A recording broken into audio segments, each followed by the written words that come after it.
Siapakah Insinyur Solah Atia ini? Mengapa kematian beliau menggemparkan Kairo dengan pemakamannya yang dihadiri lebih dari 1,5 juta orang? Mari kita simak kisah dari Asosiasi Universitas Islam Mesir ini.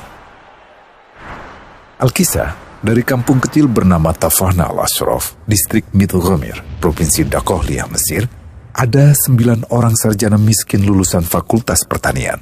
Lalu mereka pun sepakat membuat sebuah peternakan unggas, sembari mencari mitra ke-10.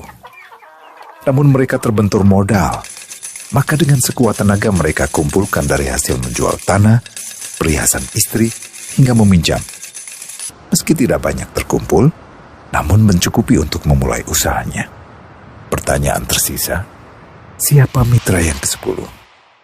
Insinyur Solah, satu dari mereka pun berkata, "Aku sudah menemukan mitra yang ke-10. Siapa?" kata teman-temannya.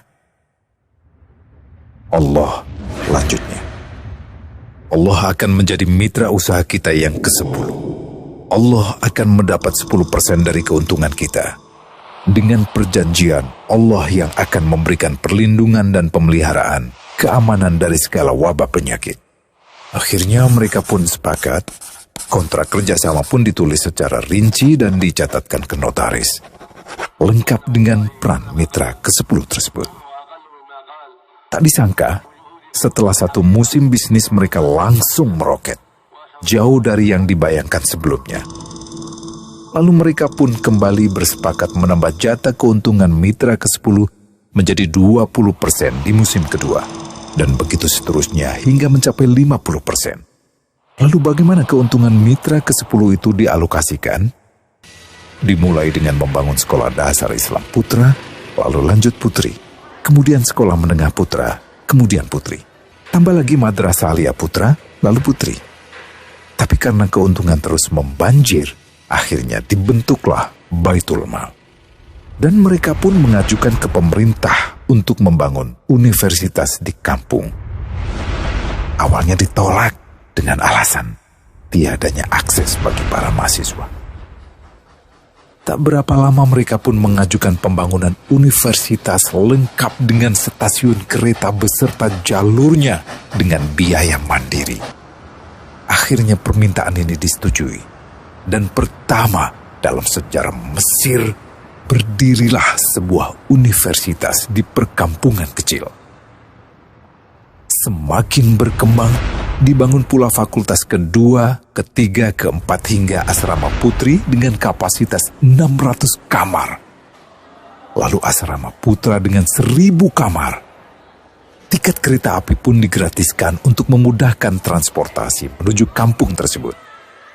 Tak cukup hanya itu, dibangun Baitul Mal berikutnya hingga hilang kemiskinan di daerah tersebut. Dan program ini diduplikasi ke kampung-kampung lain hingga bisa dikatakan tak ada kampung yang disinggahi Insinyur Solah kecuali akan dibangun Baitul Mal untuk warga. Bantuan pun diberikan untuk fakir miskin dan para janda. Pemuda pengangguran pun dilatih untuk mengelola perkebunan sayur hingga mandiri, bahkan sampai bisa mengekspor ke negara tetangga. Pada saat panen raya, seluruh penduduk dikirimi paket sayur. Di hari pertama Ramadan diadakan buka puasa bersama untuk seluruh penduduk desa. Mereka memasak dan hadir ke lapangan yang dipenuhi beraneka makanan. Disiapkan juga perabotan untuk gadis-gadis yatim yang ingin menikah. Dan ini semua merupakan sedikit dari banyaknya kebaikan yang dilakukan oleh Insinyur Solah.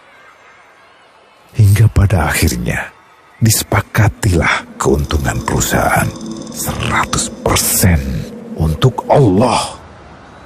Insinyur Solah yang awalnya adalah salah satu mitra usaha berubah menjadi karyawan Allah.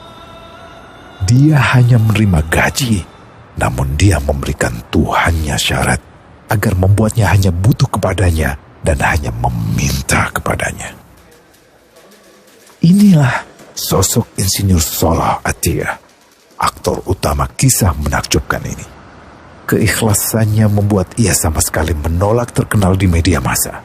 Dan kini, Meski orang yang melibatkan Allah ke dalam bisnisnya ini telah wafat, terbayang seluruh amal jariahnya yang selalu mengalir untuknya.